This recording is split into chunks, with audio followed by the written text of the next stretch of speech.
CollPoll is contributing. From a global perspective, like I said, I've hardly bothered about it. I always think about what does India need.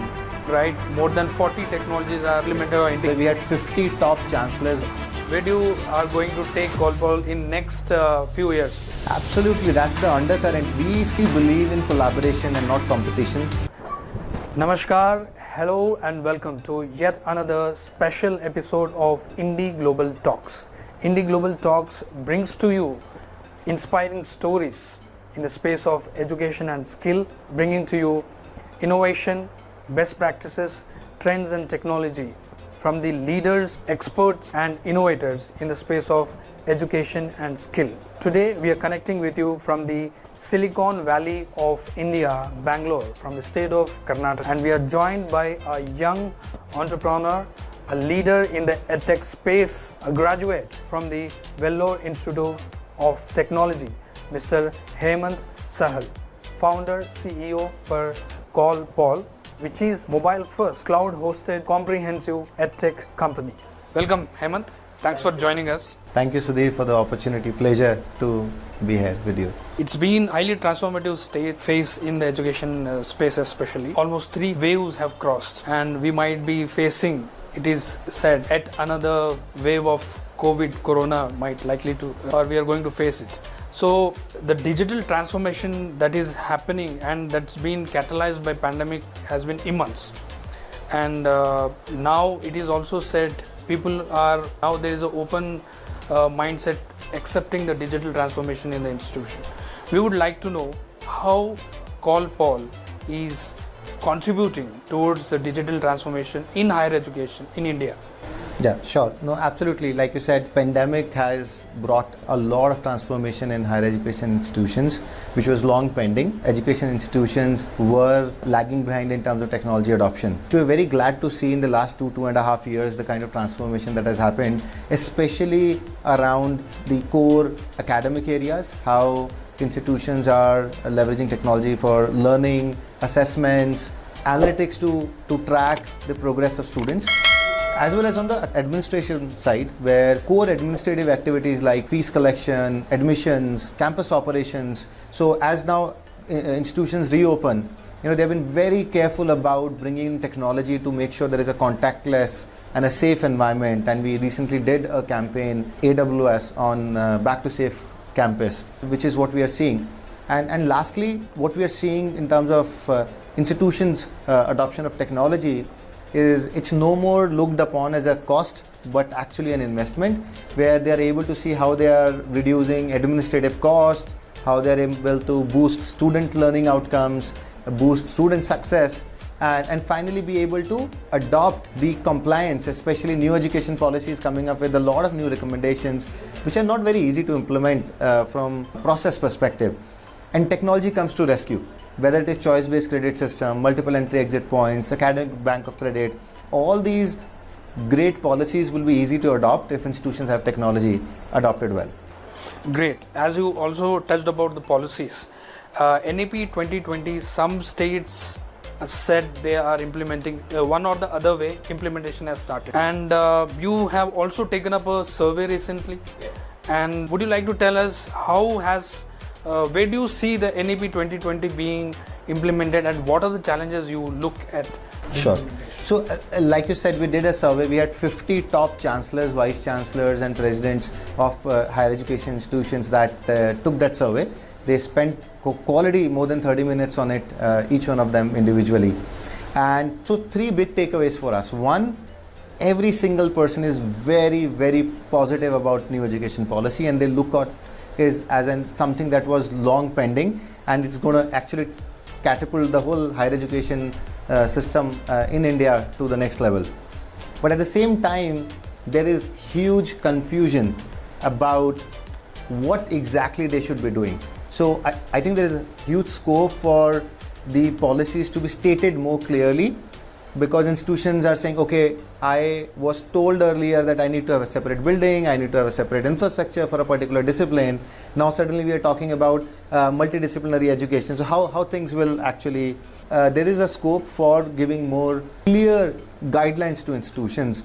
And third, change management is going to be difficult.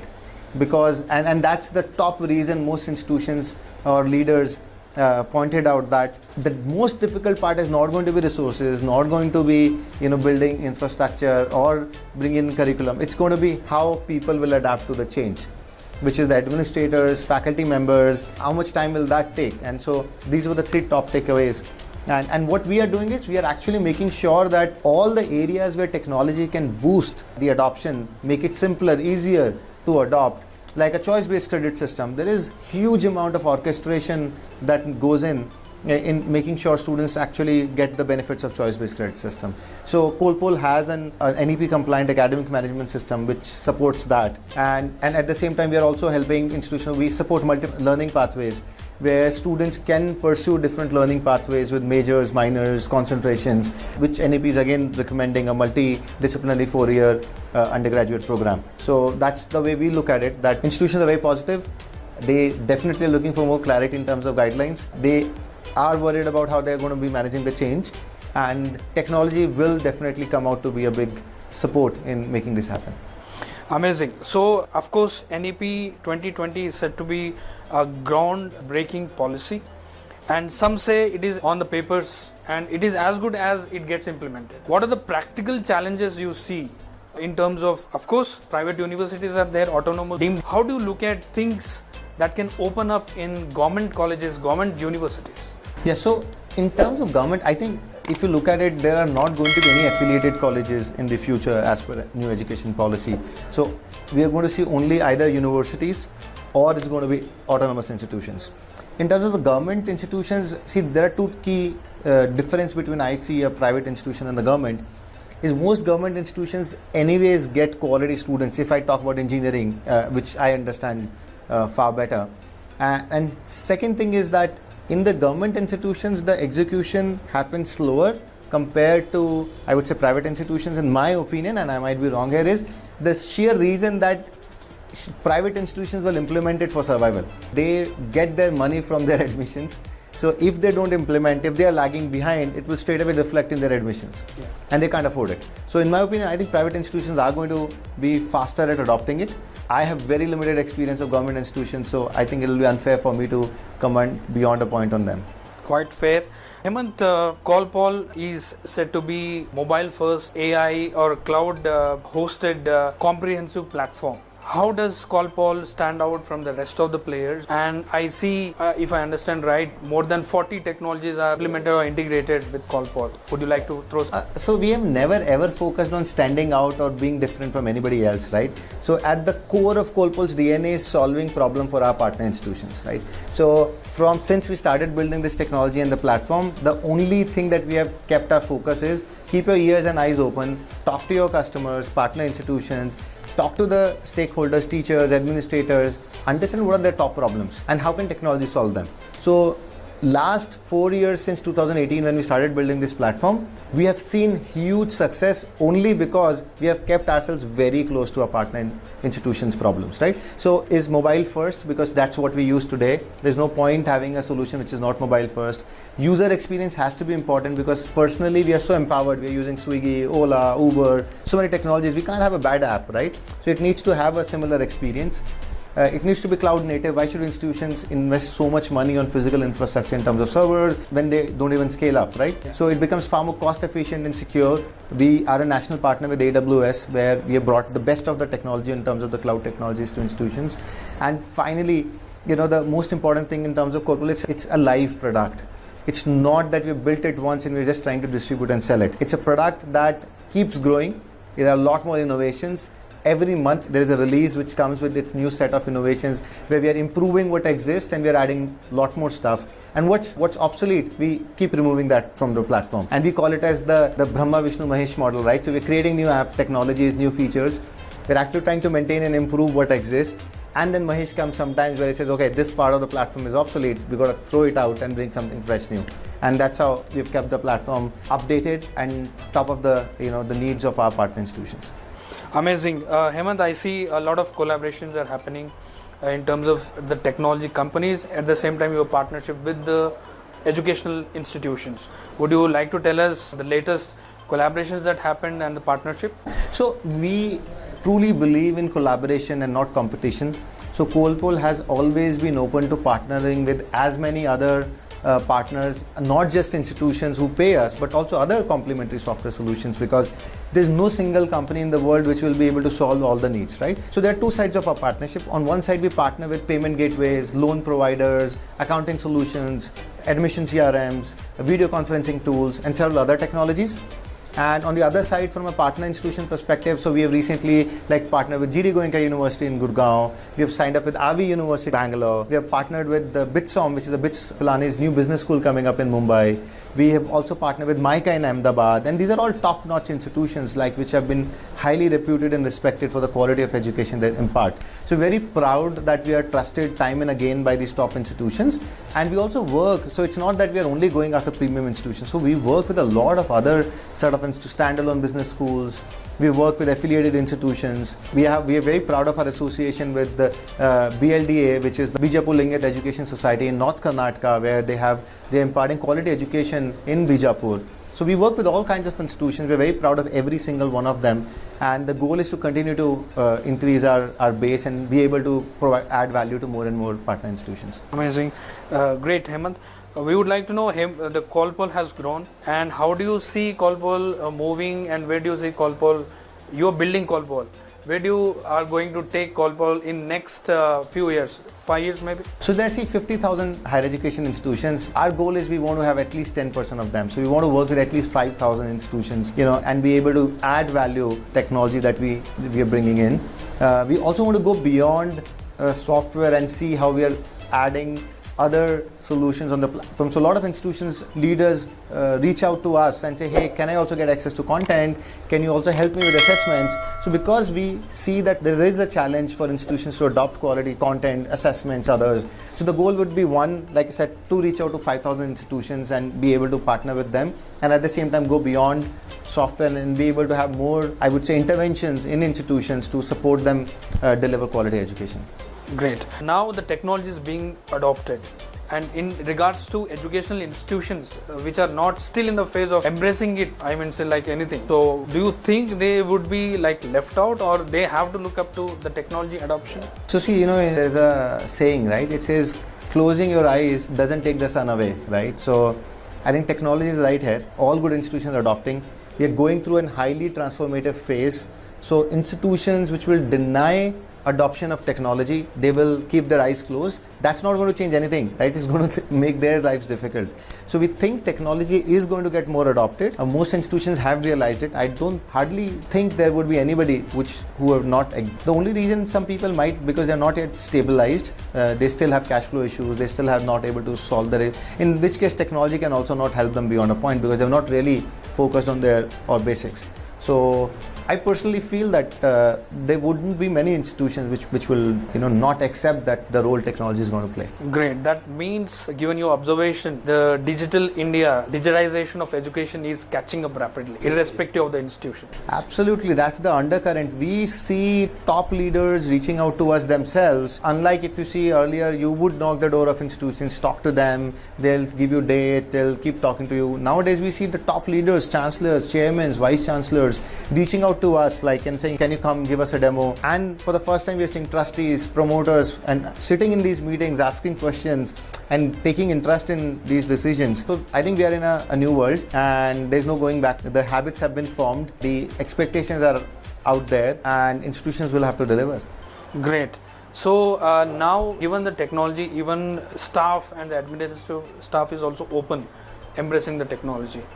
How do you see the latest innovations that are fast evolving in technology, of course?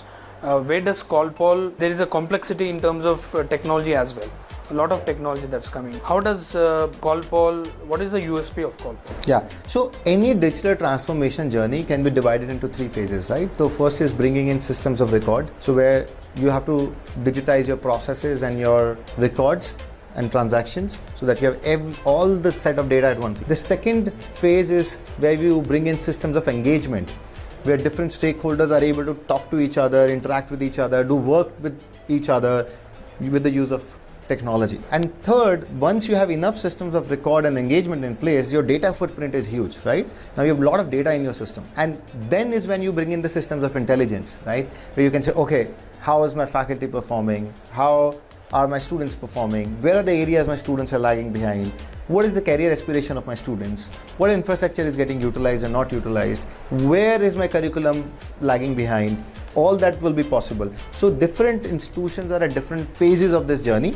Some are just getting into the system of record stage, some are graduating to the system of, I would say, engagement, and very, very few would be graduating to the systems of intelligence. And I think over a period of time, all of them would have all the three in place and be able to. So what CollPoll does is, one of the biggest USPs of CollPoll is we have technologies at all the three levels. And if you see we also work with top-notch institutions like Ashoka, Jindal, Bennett and others. And we also work with some of the institutions that are just taking baby steps into technology right now. So we are there to provide or be the technology partner of institutions in all the three phases. Great. So now I'll ask a big question that would be like in regards to the global standards of education in India, where do we stand? And the learning experience through technology is said to be more experiential and all. What do you have to say India's global standards of education and the technology utilization and also students' learning experience? See, my firm belief is that we should not be comparing ourselves to anybody, right? We should be looking at what is our needs, right?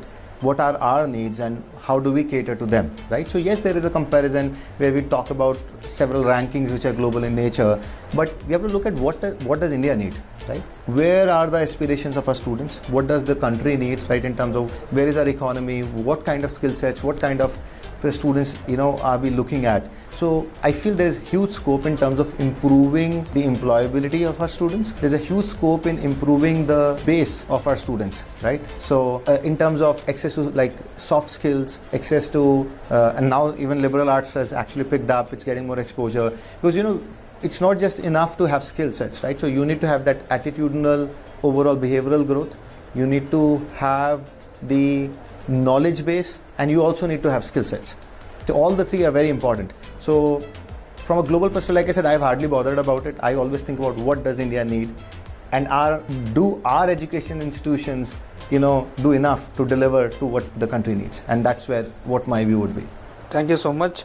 Hemant, you being one of the young leaders in the EdTech space, what would be your message out there for those who are in the education and skill sector? So my message is very simple. I focus on education. Education is very different. We got to optimize for impact here first.